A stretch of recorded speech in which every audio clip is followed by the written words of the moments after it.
The smoke still hung thick in the air that morning after the fire. My garage was half charred from an electrical short no one could have predicted. I stood there in my driveway sipping coffee like any other guy in this cookie-cutter suburb. Then Karen stormed across the lawn, her pink cardigan flapping like a battle flag. She jabbed her phone at me and screamed that I had endangered the entire neighborhood. Her voice cracked with fake concern while her eyes glittered with pure delight at the chaos. I stayed calm because that is what engineers do when the world tries to burn them down. She dialed 911 right there, claiming I had started the fire on purpose to collect insurance. The operator must have heard the crazy because 2 cops showed up 10 minutes later. They took one look at the obvious wiring melt and told her it was an accident. Karen huffed and stormed off, but not before promising this was only the beginning. I thought that was the end of her nonsense, but I should have known better.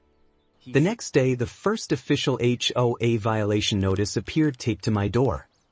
It demanded I restore the garage to perfect HOA-approved beige within 30 days or face daily fines. My insurance adjuster had barely started paperwork, and Karen knew that.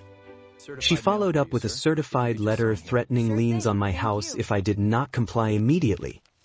I chuckled darkly because her power trip was almost comical if it were not so expensive. Neighbors started whispering that I was the guy who almost burned down the whole block. Karen made sure of that at the monthly HOA meeting where she painted me as reckless. I sat in the back row taking careful notes and recording every word on my phone. George, my neighbor from 2 doors down, leaned over and muttered that Karen had lost her mind. He had helped me spray down the flames with his extinguisher the night of the fire. Now he watched her performance with the same disbelief I felt deep in my gut. The fines started piling up, $100 a day for unsightly property damage. My mailbox filled with letters, each one more hysterical than the last. Karen even drove by slowly every evening to photograph the tarps I had put up. I kept my cool and hired a lawyer who specialized in these HOA nightmares. We sent a polite response explaining the insurance process and asking for reasonable extension. Karen rejected it outright and escalated to the full HOA board demanding they sue me. The board rubber-stamped her motion because most of them were scared of her clipboard. 2 weeks later, the lawsuit landed on my porch like a grenade with her signature on it. They wanted me to pay $30,000 in made-up community damages plus all the fines. The complaint claimed my negligence had lowered property values and created a public hazard. I read it twice and laughed out loud because the absurdity felt like a bad movie script. My lawyer smiled and said we would bury them in discovery and counterclaim for harassment. I started recording every single interaction, voice memos, texts, and security camera footage. The smell of smoke still lingered in my garage every time I walked past it. Karen showed up unannounced one afternoon with her measuring tape and a smug grin. She stepped onto my property without permission to document the damage for her case. I politely asked her to leave and she threatened to call the police again. That was her first big mistake because my cameras caught every second of the trespass. George, my neighbor, later admitted he had overheard her bragging at a block party. She told him this lawsuit would teach me to respect HOA authority once and for all. George recorded that conversation on his phone because he was tired of her bullying too. I felt the tension building like a storm cloud over our quiet cul-de-sac. The court date arrived faster than I expected and the room felt ice cold with anticipation. Karen strutted in wearing her power suit and clutching a thick folder of evidence.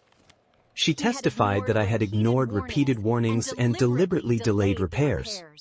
Her voice dripped with moral superiority as she described me as a danger to children. I sat there breathing steady, watching the judge's face remain completely neutral. My lawyer presented the insurance timeline and the ridiculous timeline Karen had imposed.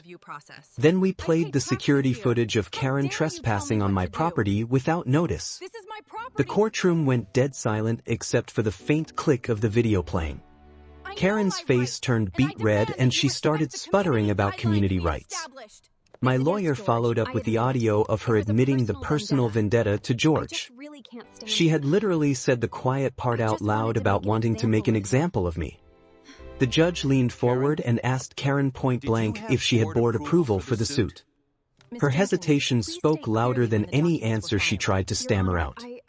George took the stand next and calmly repeated the conversation he had recorded. The board members in the audience shifted uncomfortably, realizing they had been used. The judge dismissed the entire HOA case as frivolous and lacking any legal merit. He even suggested I consider a separate action for abuse of process and emotional distress. Karen sat there stunned, her mouth opening and closing like a fish on dry land. The board voted to remove her as president that same week after the ruling leaked. Neighbors who once whispered about me now sent apologetic casseroles and awkward smiles. I finally tore down the tarps and rebuilt the garage exactly to code in my own time. The smell of fresh paint replaced the ghost of smoke, and it felt like victory. George came over with beers and we laughed about how one Karen almost cost me everything. The neighborhood felt quieter now without her daily patrols and clipboard inspections. I sat on my new porch watching kids ride bikes and realized the irony tasted sweet. Power-hungry Karens always think the rules protect them until the rules turn around and bite.